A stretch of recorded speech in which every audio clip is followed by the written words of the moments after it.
Well, the primary one that we're the most interested in right now is a bill that would avoid a 10.6% cut in doctors' reimbursements for doctors that see Medicare patients. There's a process that was put in place a number of years ago that was an effort to try to get some budget numbers under control that required doctors' reimbursements, doctors who treat Medicare patients to end up getting their reimbursements cut.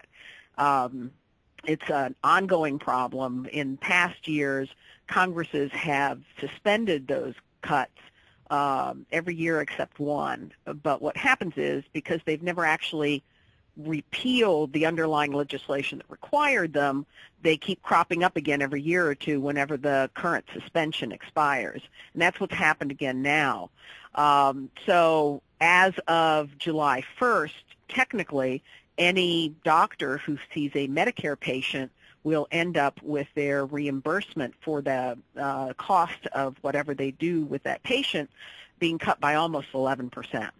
You had heard that the president reduction. held that off by executive order until Right.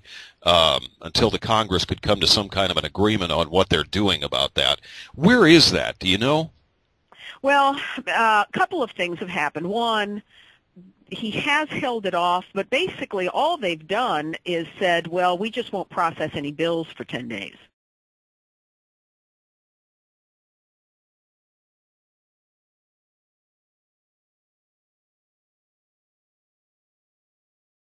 Right now, there are time limits for processing claims already, and the first time limit that happens is a 14-day time limit anyway. Medicare, CMS does not typically, I'm not sure they're allowed to process a doctor's claim for 14 days after they receive it. So basically, the administration really didn't do anything. They're just implementing current law. They're making a big deal out of the fact that they're implementing current law, probably to protect a lot of those Republican senators that voted to kill the bill last week. But as a practical matter, all it means is when your doctor submits his bill, they're going to take 10 days before they start processing it to pay it. Well, a Medicare patient won't notice a difference, or they shouldn't for the next 10 days. Now, if Congress is not successful in fixing this problem very, very soon after they get back, then the cuts will go into effect because the president does not have the authority to suspend this for any extended period of time. And there are a significant number of doctors who treat Medicare patients who've said that they're going to freeze their practices or refuse to see patients who are on Medicare because they can't afford to take the cut. As you know, cost of health care is going up. So instead of getting reimbursements that are tracking the increasing costs of the service they're providing, Medicare is going to cut their payments by almost 11%, and there's another 5% slated to come in January. Unless they're going to have a vast amount of confusion and just horrible amounts of paperwork for these doctors, they actually have to deal with it in the next week or so after they get back. Wow. Which is next week, because they can't wait until September. If they wait until September, what will happen is once this current slow walking period expires and the agency has to start processing bills again, they will process those bills with a 10.6% reduction in reimbursement in them. So if Congress waits until September to fix the problem and then fixes it retroactively, CMS is going to have to go back and reprocess every single bill they've received since January 1st until the date that Congress blocks the cut, and then send doctors that extra 10.6% to make up the difference.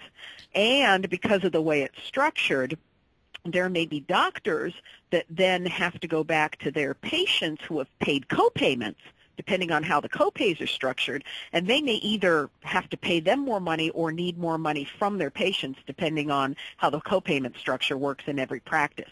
It's a huge, messy amount of paperwork. It's happened in the past. There have been a few years before when Congress has gone some period of time without fixing the problem and then has done it retroactively, but it's always hugely complicated, and it costs the doctors and CMS a lot of extra money because they have to do the job twice. They have to do the same thing twice. part of the problem that has been created with this whole payment issue about the doctors is because the president has absolutely refused to make any changes in the private insurers' subsidies that they're getting out of the Medicare program.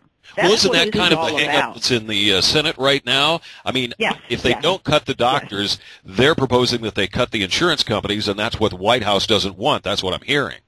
Exactly. And it's not even a cut. The insurance companies are getting subsidized. They're getting paid This is Medicare Advantage, right? That's right. That's right. They are getting paid basically $1,000 per beneficiary more than it would cost Medicare to treat that same patient. They are getting overpaid. That was part of the reason that the bill was structured. The Medicare Modernization Act was designed to try to create these massive incentives for private insurers to come into the Medicare program. Before Medicare, private insurers had no interest in covering seniors because they're expensive. They tend to have more health care issues. They tend to have more utilization of services. They can't make any money off of seniors. And so that is why Medicare was created in the first place. Now the Bush administration has been insistent in trying to privatize the Medicare program in addition to Social Security. And one of the ways they decided to do it was to pay them more in order to get them into the system. So in order, it's beyond just giving money to insurers versus doctors. It's this philosophical determination to privatize Medicare because they don't believe in a government Medicare program. That's why the prescription drug benefit. The traditional Medicare program can't offer prescription drugs. If you're a senior and you want drug coverage, you have to go to a private insurer to get it. That's Medicare Part D. So it's all locked into this philosophical debate about whether or not Social Security and Medicare ought to continue to be government programs or whether they ought to be auctioned off to the private sector. That's basically what this fight's about.